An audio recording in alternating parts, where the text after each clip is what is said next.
Boa noite a todos, sejam todos bem-vindos ao Monte Alverne.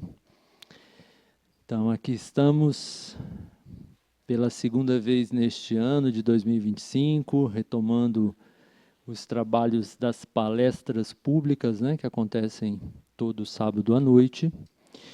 E também nossa casa retomando os trabalhos, no segundo sábado do ano. A casa está aberta, com todas as atividades acontecendo desde as 8h30 da manhã com o café da Irmã Dulce. E assim, com a vontade de Deus, do nosso Divino Mestre Jesus, dos nossos mentores, da espiritualidade dessa casa, nosso propósito é seguir assim até o final do ano, trabalhando e contribuindo com a seara de Jesus, dentro das nossas limitações, claro, mas com esse propósito, confiando no que o nosso mestre nos confiou, Então é com alegria que a gente está aqui hoje, recebendo o nosso querido Sivaldo Florencio, nosso amigo e irmão, já de muitos anos, Já podemos dizer de muitos anos, mais de 10 anos, Sivaldo? Você conheceu a Ariston, acho que em 2013, no Salão Branco do Congresso Nacional. Verde? Verde? É verde, não? Então, desculpa, Salão Verde. Não é branco, não? Então, Salão Verde, desculpa. O Senado é azul e a Câmara é verde. Ah, tá. Onde acontecia a exposição que tinha como nome, mais ou menos assim, um homem Chico Xavier. Falava, era uma fazendo referência ao concurso que o SBT realizou em 2012, no qual nosso querido Francisco Cândido Xavier foi eleito o maior brasileiro de todos os tempos, Um concurso feito pelo nosso querido Silvio Santos, que partiu aí recentemente. E é interessante registrar essa informação, porque às vezes tem irmãos que não acompanharam esse acontecimento aí naquela época. A final do concurso tinha Francisco Cândido Xavier e o nosso querido Rui Barbosa. Eram os dois finalistas, E o povo brasileiro escolheu pelo Chico Xavier, E então, aproveitando a presença do querido Sivaldo aqui, foi naquela época ali, então, 2013, que a gente, o Ariston e Sivaldo se conheceram e o Tom trouxe o Sivaldo para o Monte Alverne, graças a Deus. Então, estamos aqui para essa palestra da noite, teremos o comentário do nosso querido Acácio, e aproveitamos então para atualizar aquela informação importante, de que todas as atividades do Monte Alverne, atividades espirituais, assistenciais, estão divulgadas nas nossas redes sociais. Então, no Instagram, é só procurar nas informações que o Instagram traz no perfil do Monte Alverne, que lá estará essas atividades indicadas, os horários, os dias, no Facebook também da nossa casa, e temos ainda o canal do Monte Alverne no YouTube, onde, inclusive, todas as palestras são salvas e disponibilizadas ao público, que pode, então, assistir, reassistir, e então é só acessar essas redes. No YouTube é muito importante se inscrever no canal, fazer a sua inscrição, porque isso fortalece a divulgação, assim como também no Instagram, seguir o Instagram, tudo isso ajuda a divulgar a mensagem de Jesus através dessa casa. Então, pediremos nosso querido Antônio para fazer nossa prece de abertura dos trabalhos.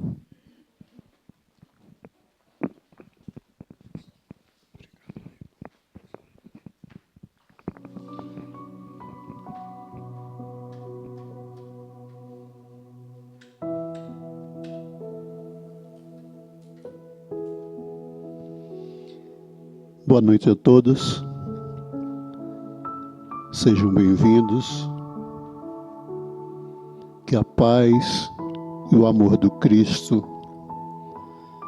tenham acesso a cada desses coraçõezinhos aqui na noite de hoje. Não se surpreenda, meus irmãos queridos, com esse auditório não está lotado de encarnados. Na noite de hoje, de maneira especial, nosso amigo, meu irmão particular, Ariston, com certeza absoluta, está aqui na noite de hoje. E de repente eu me senti assim um pouco inconveniente dizer isso para vocês, no tocante a esse auditório que a gente está julgando vazio. E de maneira bem nítida, ele disse: hoje a maior parte desse trabalho é oferecido aos desencarnados. Fique tranquilo. Aí eu fiquei calado. Eu digo, quem manda obedece. E assim eu fiz.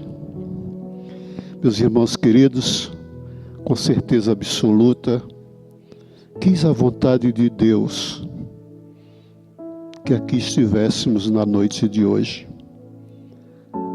Através dessa força bendita de Jesus, oriundo através dessas forças que todos nós, a todo instante, pedimos a presença dele nesse planeta Terra. E em particular na noite de hoje, Francisco de Assis, pelo teu amor, pela tua bondade, por a paciência que tens conosco, mais uma vez quero chegar aqui a todos de maneira enfática e lhes dizer que essas energias na noite de hoje também serão encaminhadas aos vossos lares, às oficinas de trabalho, aos nossos amores, encarnados e desencarnados. Jesus, mestre amigo, dissestes: quando 2 ou mais pessoas estivessem reunidas em teu nome, que tu estarias entre elas em espírito e em verdade. Confiante na tua promessa, te pedindo a proteção absoluta de todos esses que aqui vieram na noite de hoje nos auxiliar dentro das mais diversas formas de absolutismo. Que esse mentor querido, Francisco de Assis, na companhia do Ariston, possa trazer a esta casa mais uma vez na noite de hoje a paz necessária para todos vocês aqui presentes. Ao nosso orador, que Deus te proteja, Deus te ilumine, que a noite de hoje verdadeiramente é uma noite especial. Assim sendo, em silêncio, vamos fazer a prece que Jesus nos ensinou quando disse: Pai nosso, que estais nos céus e em todas as partes.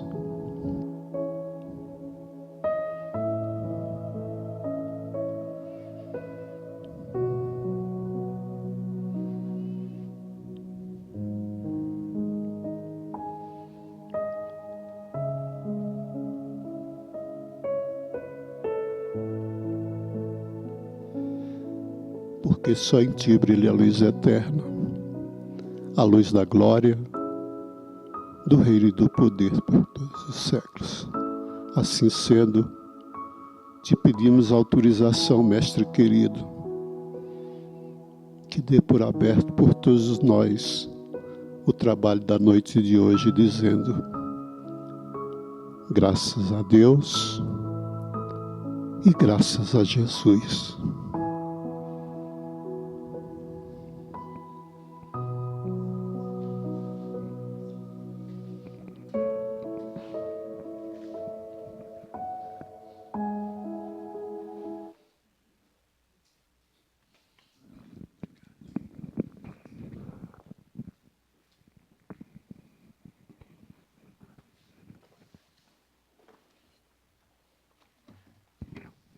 Então agradecemos ao Antônio e damos sequência ao trabalho. Passamos a palavra ao Acácio.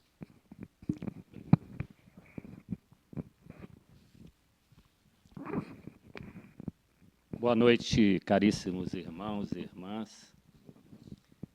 A nossa leitura introdutória da nossa reunião da noite de hoje é do livro Boa Ideia, pelo Espírito de Pastorino, e a psicografia é do fundador desta casa, Ariston Teles. E intitulada Trabalhar com mais amor. A má vontade dificulta qualquer trabalho. É possível que muita coisa do que se faz não corresponda aos anseios do coração, mas talvez seja disso que a alma necessita para educar-se.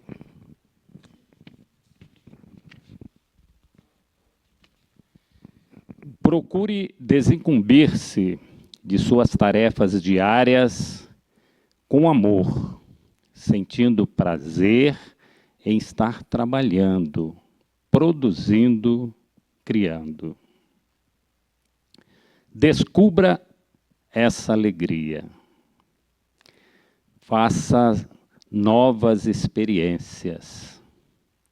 Dê um passo além dos seus condicionamentos. Use o coração naquilo que você realiza, mesmo nas coisas mais simples. Em tudo, o amor é sempre fonte de alegria.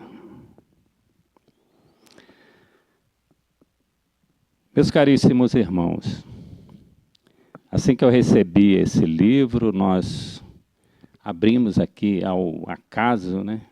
Nós sabemos que o acaso não existe e nos deparamos com essa mensagem. Pois bem, muitas vezes o trabalhador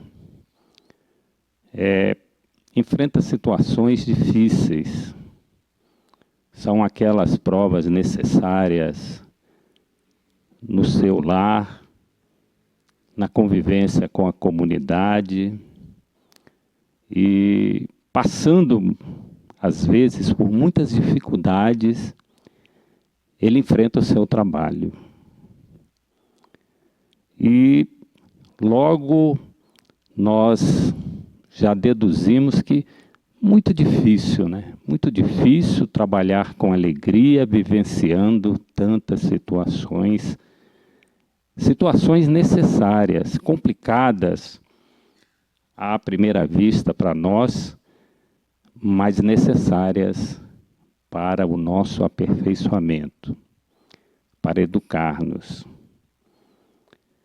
E quantas pessoas nós observamos que, não obstante todas essas dificuldades, elas desempenham um trabalho simples, repetitivo, mas muito necessário para todos nós.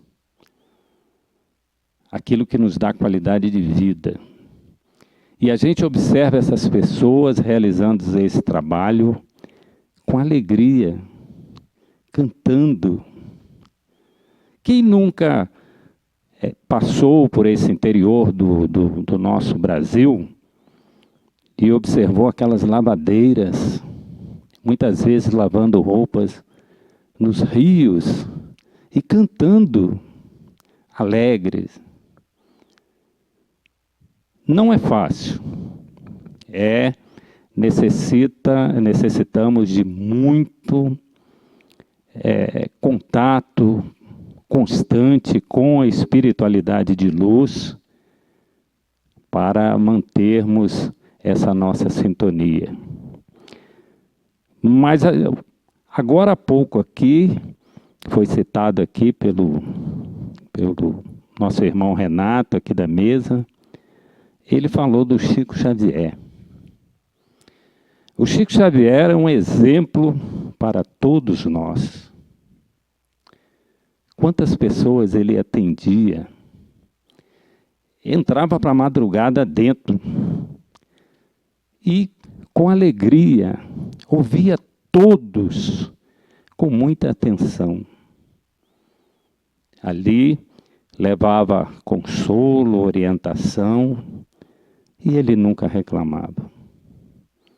Então, para nós, o grande exemplo, o nosso referencial, Chico Xavier, que enfrentava todas as vicissitudes, e sempre alegre, sempre com uma palavra amiga, sempre com um sorriso nos lábios.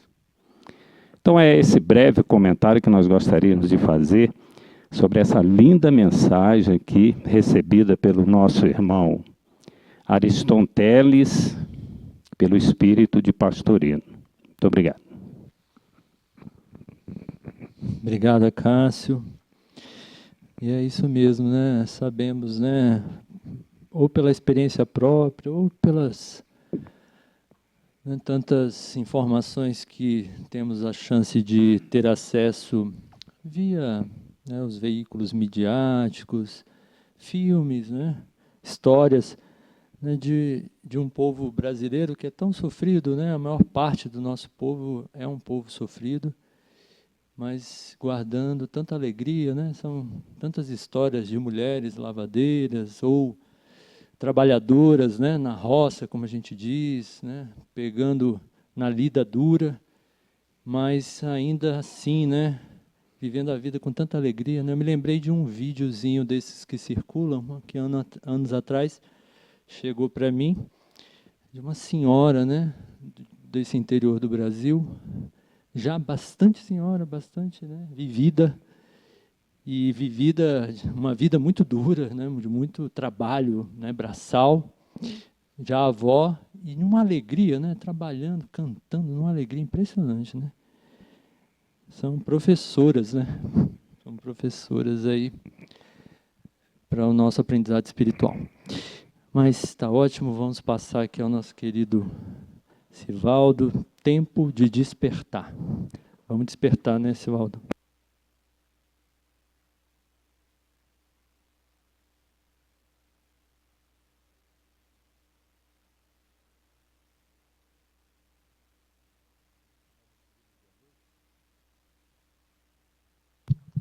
Quando liga fica bem melhor, né? Impressionante. Vir a essa casa é sempre uma satisfação muito grande. E começar relembrando, né, como é que nós fomos apresentados a ela, então é sensacional. Aquela época que nós ainda laborávamos aí no serviço público, parecíamos um ser já em vias de enlouquecer, com 3 telefones celulares, e eu tinha uma audiência pública no Senado e eu precisava levar uma resposta a uma autoridade, e cheguei na maior falta de educação, desci na chapelaria falando ao telefone, subi no elevador falando ao telefone, cheguei lá na sessão, falei o que tinha que falar e fui saindo. E quando eu saí, ao invés de eu sair pela chapelaria do Senado, eu fui para a Câmara. E quando eu estou chegando, eu falei, o que eu estou fazendo aqui? E olho para a parte de baixo e vi alguns retratos do Chico. E aí, nesse momento, eu peguei, desci, fiz uma prece e comecei a olhar os quadros tranquilamente ali. E ao final, a figura impoluta de Ariston Teles, meu irmão, foi um dos melhores abraços que eu recebi na vida. E aquilo me tocou, porque era uma amistosidade que parecia que nós éramos velhos conhecidos. E aí ele se apresentou e eu falei, eu lhe conheço. Eu já vi uma obra sua. Ele, não, aqui nós somos só intermediários. E começou então um papo fraterno ali. Eu não sei quanto tempo durou, mas foi muito tempo. E aí ele me fez o convite para ir à sexta-feira, porque teria ali um trabalho. Eu falei, não, eu vou fazer um esforço para ir.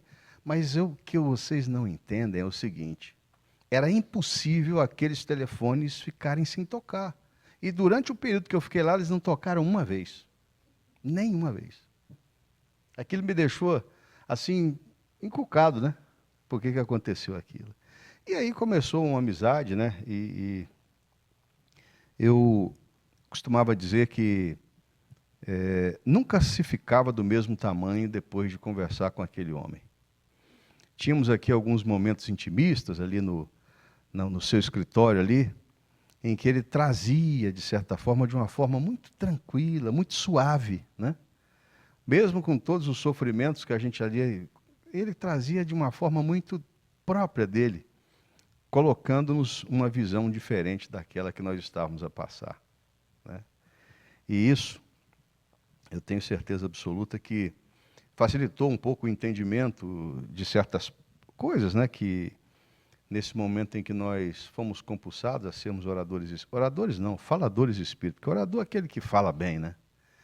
E eu gostava sempre de ver com que a contribuição do Ariston numa palestra pública era o seguinte: necessário acrescentar pelo menos um ponto de reflexão em quem nos ouve. Então esse é o grande desafio, né? E aí, lembrando sempre dele, eu ficava, às vezes, encucado com aqueles quadros que ele fazia, diversos recortes. E aí, um dia, eu entendi sozinho o que ele falava naqueles recortes. Porque em todos os pontos que ele colocava, eram sempre pontos de reflexão de como nós estávamos apontando um caminho para nos tornarmos melhores. E aí, na nossa visão, isso cai como uma luva na proposta da doutrina espírita, que é a reforma íntima. E aí, falando em reforma íntima, depois de lembrar do nosso Ariston, nós vamos falar do tema que nós gostaríamos de trazer à reflexão nessa noite, que é o chamado tempo de despertar. Eu não tenho dúvida que um dos grandes instrumentos que a misericórdia divina utilizou-se para que trouxesse à humanidade da Terra um pouco mais de ensinamento foi a proposta de Jesus. Assim como não tem nenhuma dúvida que entre aqueles que foram responsáveis pelo milagre que o Cristo operou na humanidade, foi Paulo de Tarso. Eu digo o milagre que o Cristo operou, porque dentre os muitos, talvez um dos maiores foi converter aquela população romana, dos muitos deuses, nascendo em uma das províncias mais pobres ali da Galileia, em que tinha uma comunidade que era tida como local que não sai nada que se aproveite. E aquele jovem conseguiu, com a sua fala simples, com a sua amorosidade, fazer com que o seu exemplo se constituísse em algo que desse, então, a possibilidade de fazer com que aqueles soberbos imperadores romanos, com os tribunos, tivessem um toque especial na amorosidade, que é aquilo que é o objetivo nosso aqui nesse planeta que ainda experimenta dores. Então, uma das pessoas que teve o seu despertar de uma forma muito dolorosa foi o nosso querido Paulo. Porque quando a gente fala em despertar, recomendo àqueles que não releram ainda o livro Paulo e Estevão. No prefácio dessa obra, o nosso querido Emmanuel já traz um verdadeiro choque de realidade no que se constituiu esse jovem e nos propósitos que o Cristo colocou sobre os seus ombros. Porque os chamamentos de despertamento de Paulo, com certeza se deram, por exemplo, naquele momento em que ele, fazendo o perdimento de Estevão, todo mundo aqui já leu o livro? Teve alguém que não leu? Tá. O livro Paulo e Estevão, ele retrata a vida, ou pelo menos a caminhada apostólica de Paulo de Tarso, que era Saulo de Tarso, um tribuno e um doutor da lei, que buscava, acima de tudo, fazer com que a lei de Moisés fosse cumprida à risca. e que teve na sua intrepidez, né, em fazer com que essa lei fosse cumprida, teve alguns episódios que ele próprio colocou como lamentáveis, mas que foram extremamente necessários ao seu despertar. Enamorou-se de uma jovem que tinha, Abigail, que tinha uma beleza toda própria e uma amorosidade toda própria, e depois que descobriu-a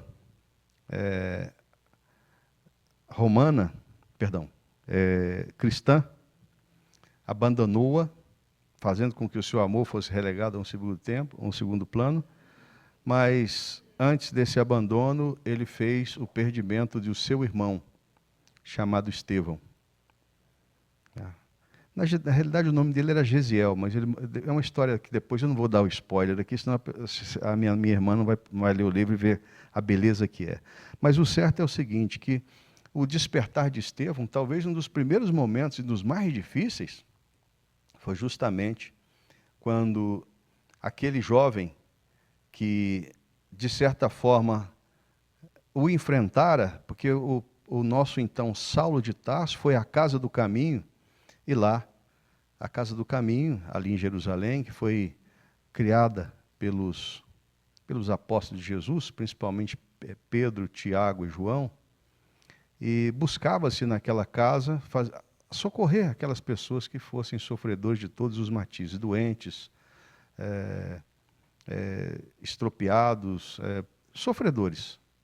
E essa casa, então, acolheu esse jovem chamado Gesiel, que se transformara em Estevão, que buscava, por aquilo que tinha aprendido com a sua mãe, trazer de amorosidade e simplesmente colocando Jesus, ou a doutrina de Jesus, ele conhecia bem a lei de Moisés, mas a doutrina de Jesus ele colocava de uma forma clara.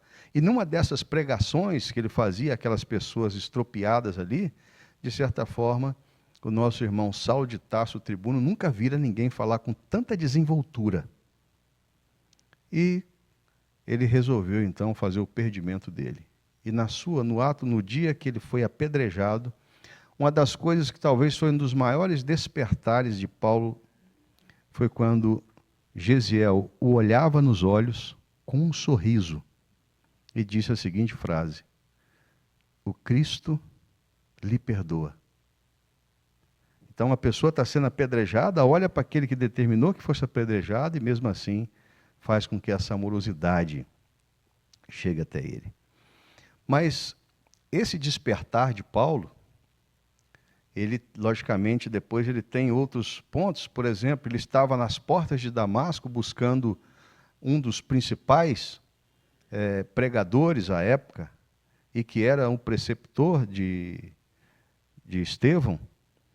E ao encontrar Jesus às portas de Damasco, né, no sol escaldante, cai o nosso querido Saulo à época, fica cego, e aí quem lhe restitui a visão foi aquele a quem ele iria pegar para fazer também o perdimento. Então, são os chamados para que ele pudesse despertar. E esse Jesus, depois que ele entendeu qual era a proposta dele, foi a pessoa que fez com que o nosso querido Paulo de Tarso enfrentasse todas as adversidades possíveis, fazendo com que aquilo que com certeza os nossos irmãos profetas não teriam, os nossos irmãos discípulos não teriam a capacidade de fazer. Porque na realidade a maioria eram homens simples, mas Paulo não, era um tribuno que conhecia a lei de Moisés e conseguiu fazer com que a palavra crística inserida dentro da lei de Moisés viesse em atendimento à proposta crística, que ele não veio destruir a lei, mas dar-lhe o cumprimento. E o nosso querido Paulo de Tarso, chamado o discípulo das gentes, ou apóstolo dos gentios, teve a capacidade de fazer com que ali de Jerusalém, ele estendesse até o ocidente, em diversas frentes, levando, de certa forma, uma palavra nova, em que buscava fazer com que esse Jesus, esse Nazareno, fosse apresentado não alguém que fazia milagres, mas uma criatura que tinha a capacidade de fazer com que nós nos entendêssemos como filhos de Deus e, acima de tudo, entendêssemos que existia um propósito maior da nossa estada na terra, que seria a vivência fraterna, experimentando, entre outras coisas, a nossa vivência, a amorosidade. E o nosso querido Paulo, ele teve a possibilidade de fazer com que a sua palavra, que era um verbo fácil, mas quando chegava àquelas criaturas, tocavam-nos num sentimento diferente. Porque ele buscava fazer com que esse chamamento de Jesus ultrapassasse as barreiras comuns. Como, por exemplo, ele chegou, existe duas epístolas. Epístola nada mais é do que ele chegava andando em situações difíceis, muitas vezes a pé, chegava nessas localidades e ali se reunia inicialmente em alguma praça, em algum local, fazendo oralmente ali a difusão daquela palavra. E pelo seu verbo ser muito fácil, por ter a sua fala fácil, e porque falava realmente envolvido por essa espiritualidade sublime que colocava nele essa grande tarefa, essa grande expectativa, então ele tocava aqueles corações, formava ali pequenos núcleos, e aí, de tempos em tempos, ele fazia com que essas suas epístolas, que foram, a historiografia diz que foram 13, né, epístolas, mas Emmanuel, no livro Há 2000 anos, Paulo Estevam diz que foram 14. E que, inclusive, uma das mais bonitas, aqueles que ainda não leram, eu concito a leitura, é a Epístola de Paulo aos Hebreus, que, segundo a espiritualidade, ele escreveu toda essa epístola aos Hebreus chorando. Mas duas delas vêm muito a calhar com a nossa reflexão de hoje, o tempo de despertar. É a Epístola de Paulo aos Romanos, que ele coloca a seguinte informação: já conheces a utilidade do tempo, então é tempo de despertar. E a Epístola de Paulo aos Efésios, no capítulo 15, versículo 14, ele coloca: desperta, ó tu que dormes. Então, em ambas essas comunidades, ele fazia um chamamento a essas criaturas que pudessem ter o entendimento da palavra que ele trazia, mas, sobretudo, colocando aqueles ensinamentos em prática. Esse é o principal chamamento. Agora, quando a gente vê que aquela época, basicamente, passaram-se 2000 anos, dessa época da pregação de Paulo, o que ele queria? Além de fazer com que essas pessoas tivessem a capacidade, não de ter ali uma simpatia com aquela fala que ele trazia, mas sim o compromisso da prática daqueles ensinamentos.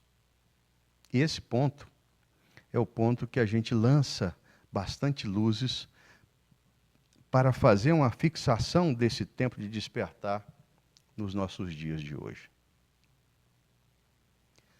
Nós vivemos um tempo que, se formos lá no Evangelho de Mateus, no sermão profético, a gente vai entender a proposta de Jesus. Ele coloca, o sermão profético, se nós, só para recordar, são 7 fases que Jesus coloca. Até a última, que é o tempo em que essa terra será uma terra de felicidades.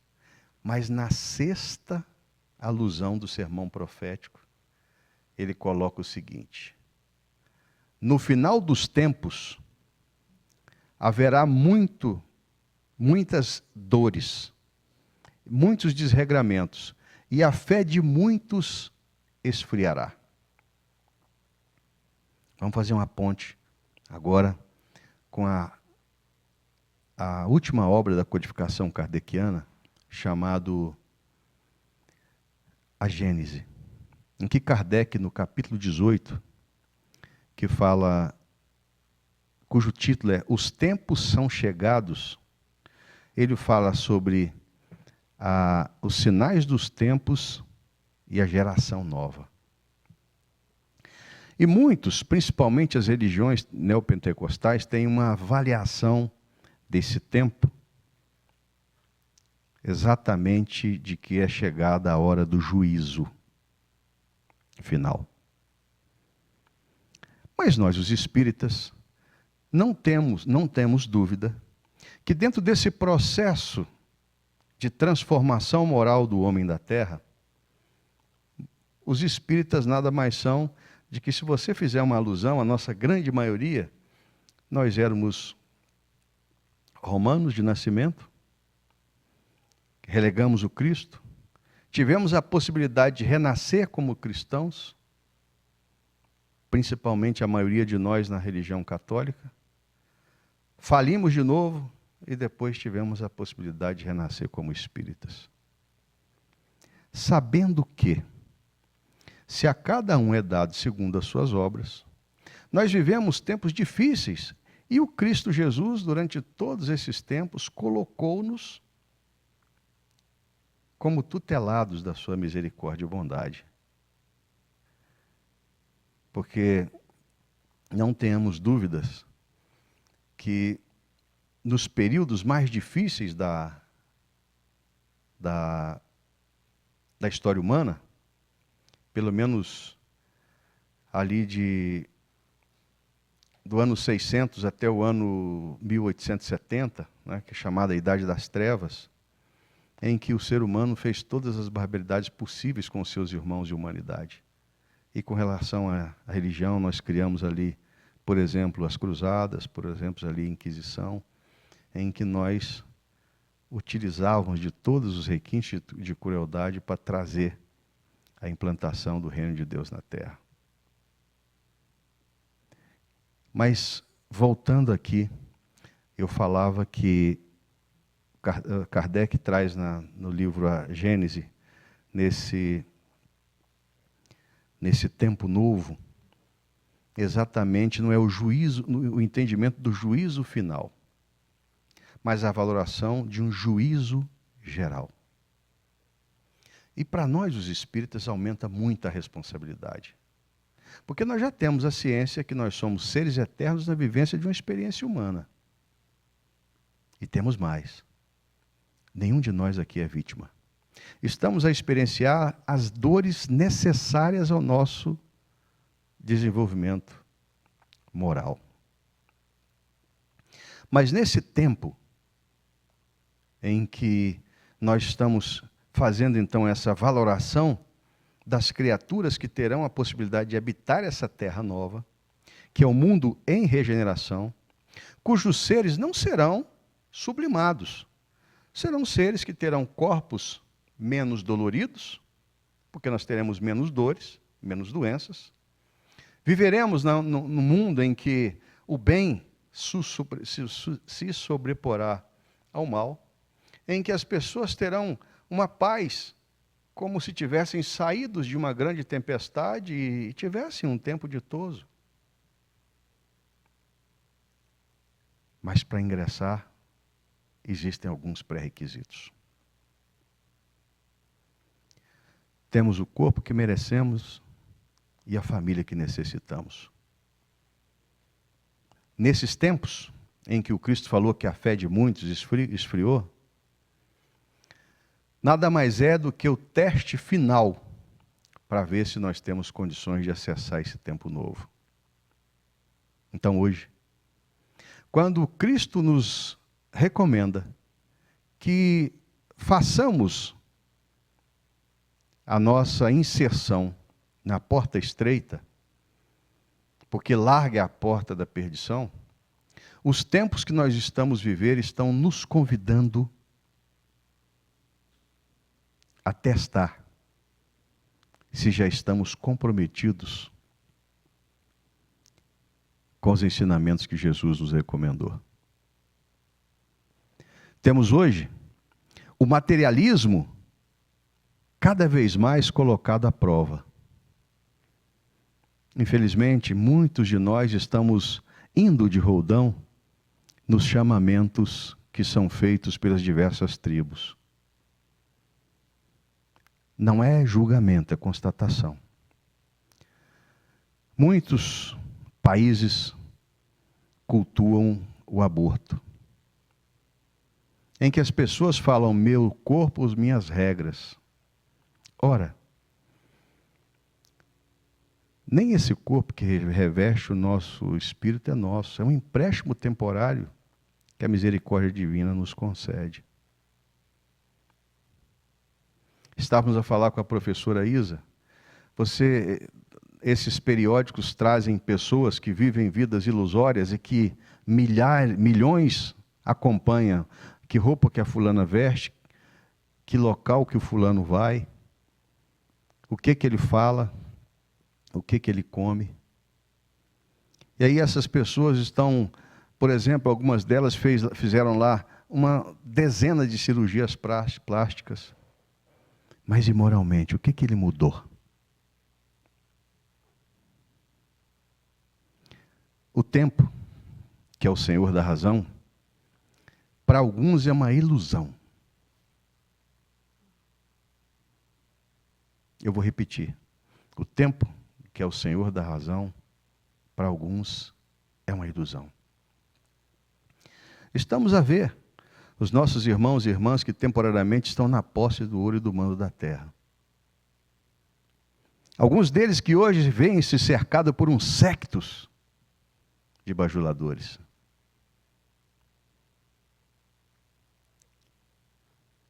Muito será pedido a quem muito foi dado. Aqueles milhões que foram desviados de A ou de B causaram fome, desassistência, morte. Nós somos os proprietários das nossas próprias obras. É simples. Imaginemos, hipoteticamente, nós aqui. Se a misericórdia divina nos conceder a possibilidade de amanhã retornar ao plano espiritual. Como é que nós nos sentiremos, por exemplo, com o nosso mentor espiritual, a nossa mentora espiritual que nos acompanha há milênios?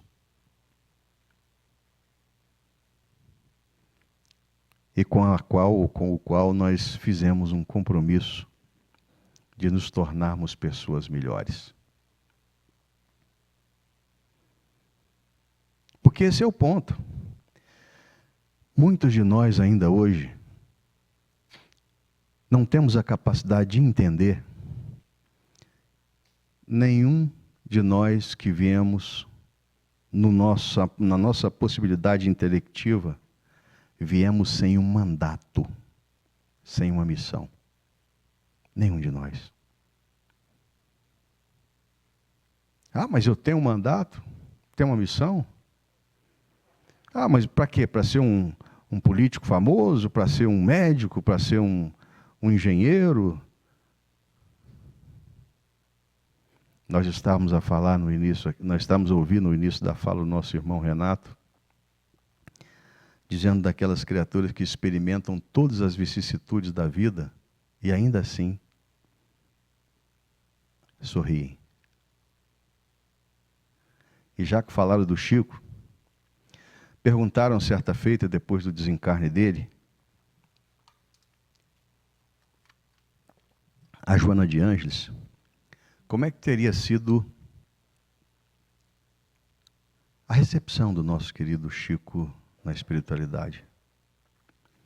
Ela trouxe a notícia que tocou o coração de todos, quando do ambiente hospitalar que o seu corpo pereceu, existia uma grande equipe de espíritos amigos que estavam ali para iniciar aquela recepção.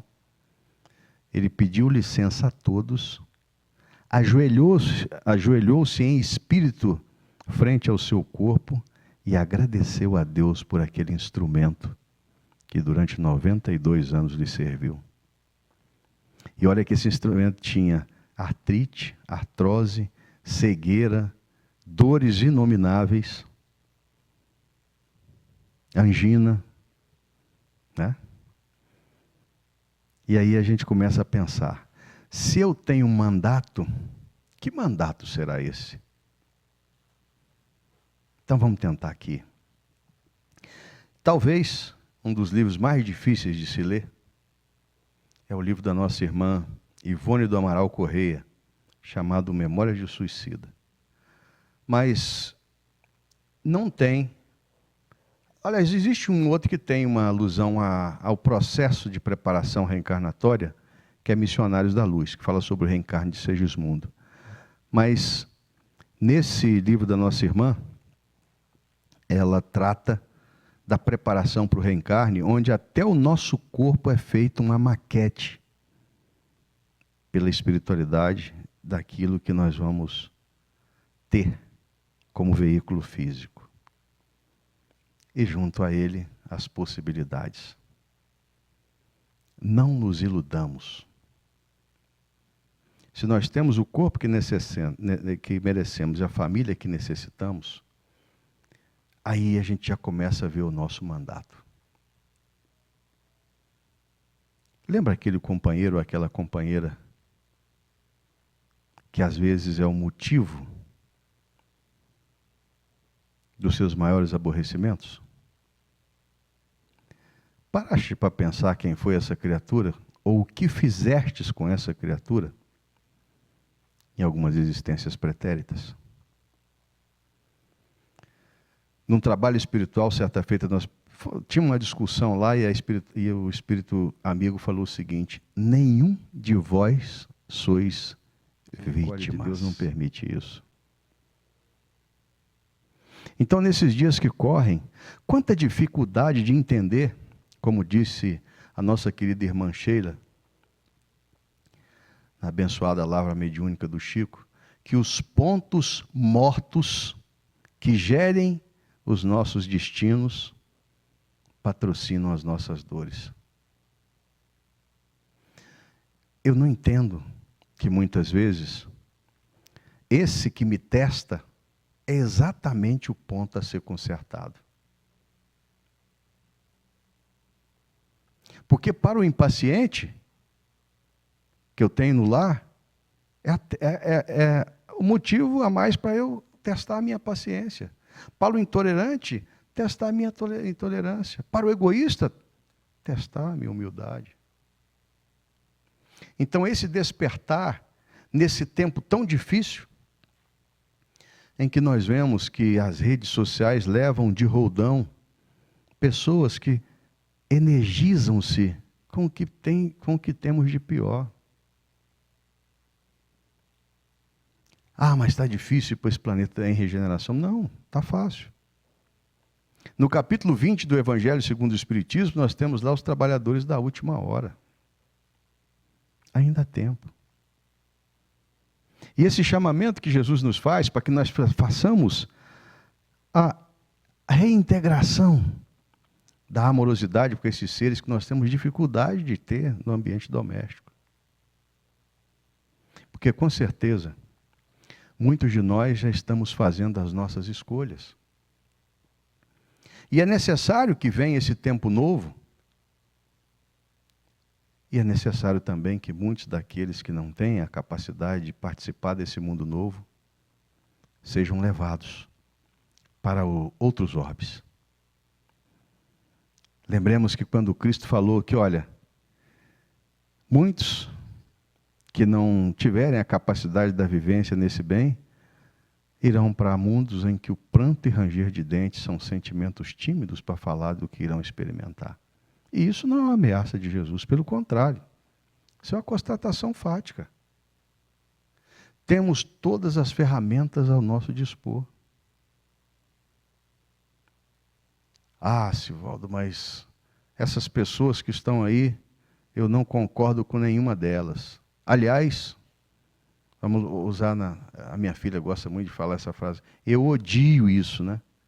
Então nós temos um ódio por algumas dessas criaturas que estão aí fazendo essas barbaridades do mundo. Não, não é isso.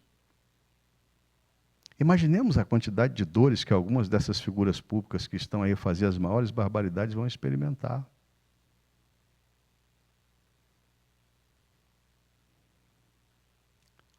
Ou outros de nós que falamos assim, o que fulano fez comigo eu não perdoo nunca. Sem chance. Ou pior ainda, fiz, faço de novo e quero ver quem me faz mudar.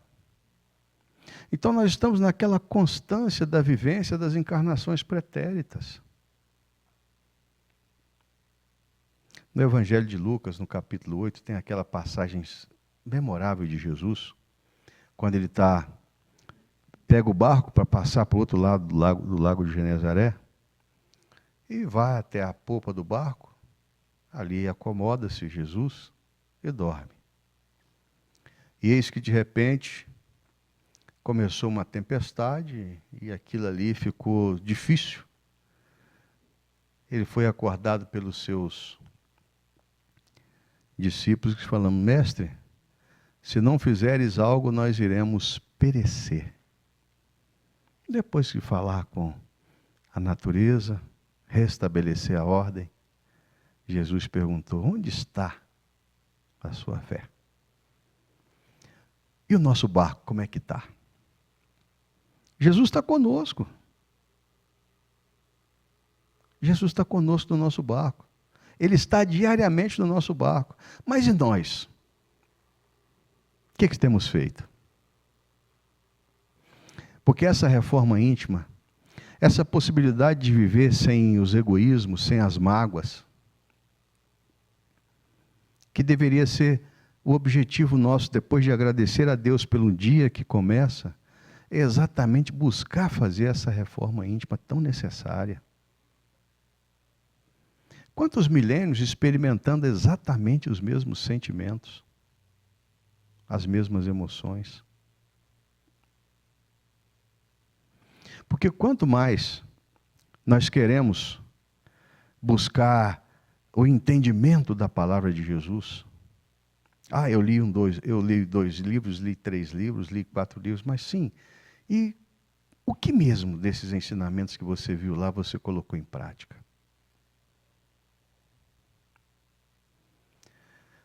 Aí, nesse cadinho purificador de almas chamada lar, em que são colocados atores e atrizes que têm necessidade de reajuste. O filho problema, a esposa problema, o esposo problema, a sogra problema, o genro problema. Observa nessa criatura o que você tem que aprender com ela. Eu sempre me recordo, quando fala disso, daquela jovem que contraiu núpcias com aquele que ela escolheu para ser o eleito do seu coração. E tinha um inconveniente, que para ela era intransponível. Porque a sogra dela era a pessoa que mais trazia aborrecimento. Porque ela queria fazer uma gestão da vida dos dois que aquela jovem não concordava. Ao ponto de ela se sentir totalmente constrangida e tomou uma decisão.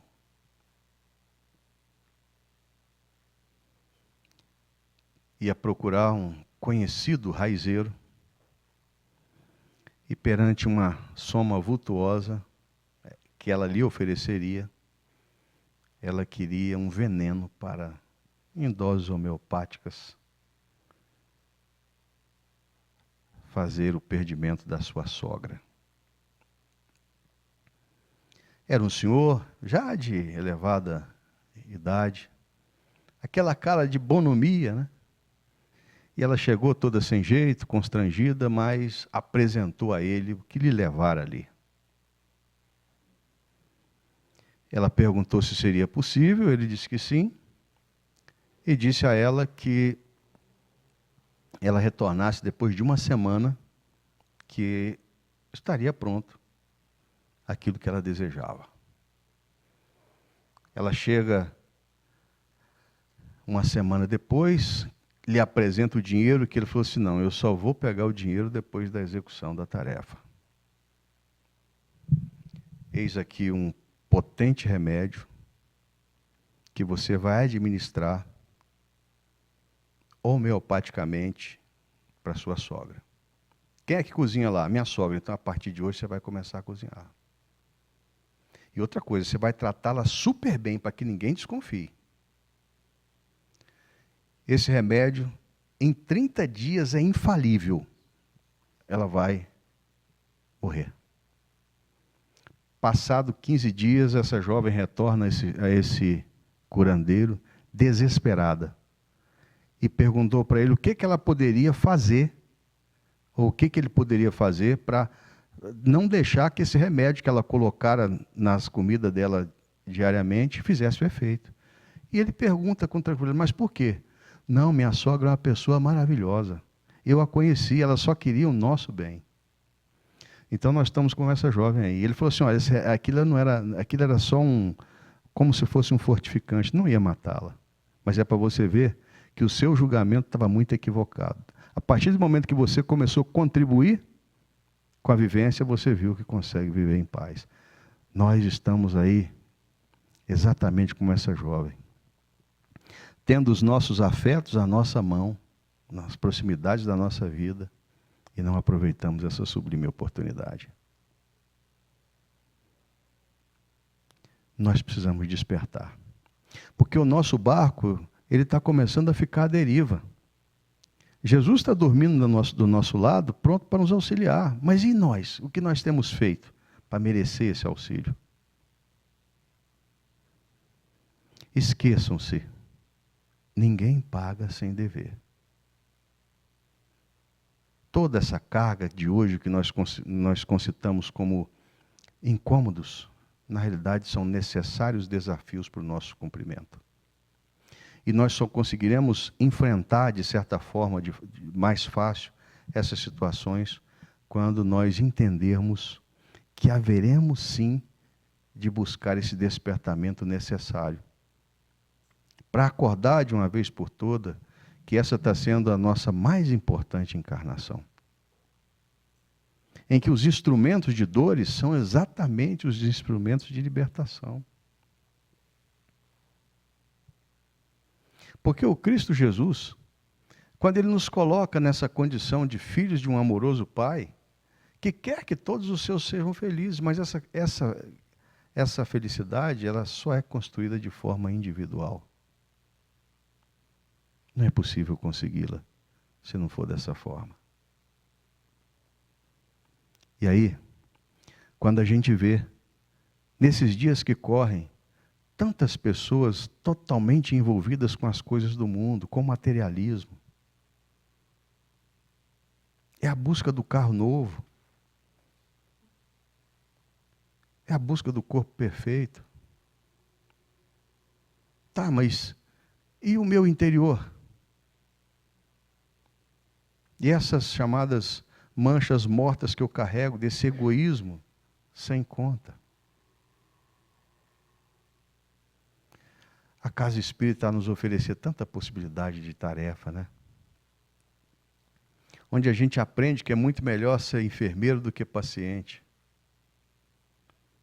Que aquela convivência da sopa fraterna, do café de Irmã Dulce, do estudo, da sala mediúnica, do bazar, aquele momento em que você doa-se e se coloca na condição de receber. E cada dia mais chega-nos aquela sublime mensagem aos ouvidos. Quanto nós temos recebido? Muitos nesse momento estão lá chorando os seus que partiram. Outros estão recebendo notícias de doenças gravíssimas que vão necessariamente levar ao desencarne. Nós estamos andando com as nossas próprias pernas. Esse despertar que Paulo falou lá aos Efésios, aos Romanos, desperta tu que dormes, deveria ser algo para a gente ouvir todos os dias e ver que aquele local que eu consigo ter o meu sustento, aquele colega problema, nada mais é do que a criatura que talvez vai ter condições de me ensinar mais. Até meio egoísta, mas até como eu não devo ser. Esses dias, que cada vez mais vão ser mais turbulentos. Esse ano prenuncia algumas tempestades climáticas de larga monta. Muitas dores virão. E nós, que temos feito para entender a nossa missão e o nosso mandato? Lembra daquele mundo perfeito que você viu um dia desse num filme? Aquele mundo ditoso.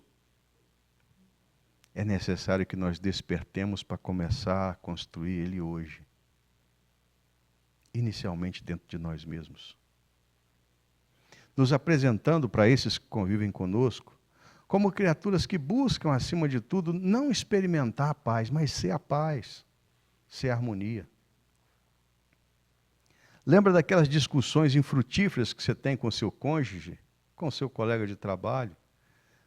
Lembremos da água da paz do nosso Chico. Se hidrata nesse momento da discussão, fica com aquela água na boca até passar a vontade de falar, porque muitas vezes a gente perde oportunidades enormes de fazer com que o melhor de nós seja colocado à disposição das pessoas.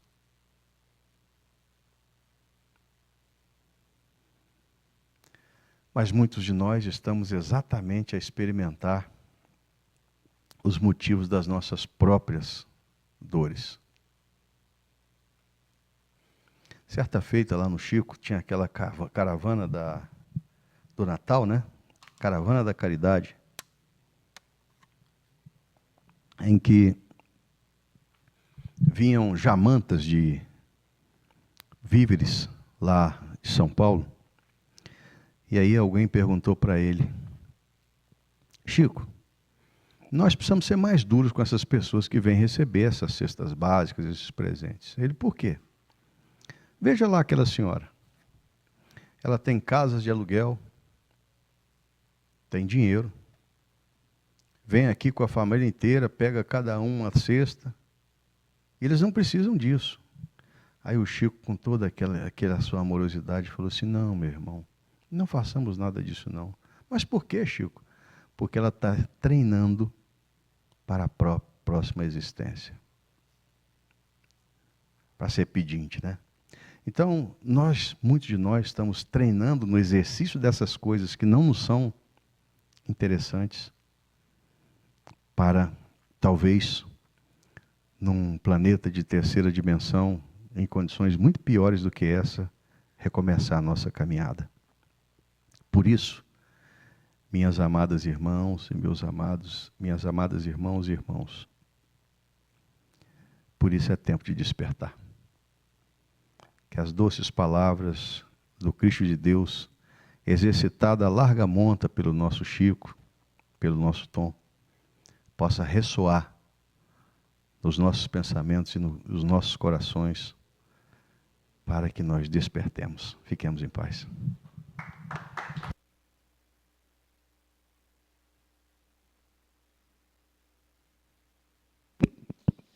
Osivaldo, obrigado pelas palavras, pela palestra. E com certeza aquilo que você compartilhou com a gente no início, né, da sua convivência com o Tom, das trocas com o Tom, em relação ao que uma pessoa que vai falar, né, um público busca, é importante que ela busque realizar, né? Você conseguiu trazer para a gente hoje, né, essa reflexão para o nosso despertar, pelo menos a mim me tocou. Senta um pouquinho aí, um pouquinho. E então, nós vamos, né, agora já concluir aqui o momento da palestra e faremos hoje o passe coletivo, porque a nossa sala de tratamento espiritual passou ainda por uma nova pintura no dia de ontem, né, ou ainda hoje, não sei. Então a gente está com, né, a sala sem condição da gente estar ali, porque tem cheiro de tinta. Então a gente vai fazer o passe aqui coletivo, a gente convida os médiuns passistas da casa para nos ajudar aqui na frente, e a gente vai pedir para a Isa fazer a prece aqui de encerramento, tá? E aí concluiremos os trabalhos.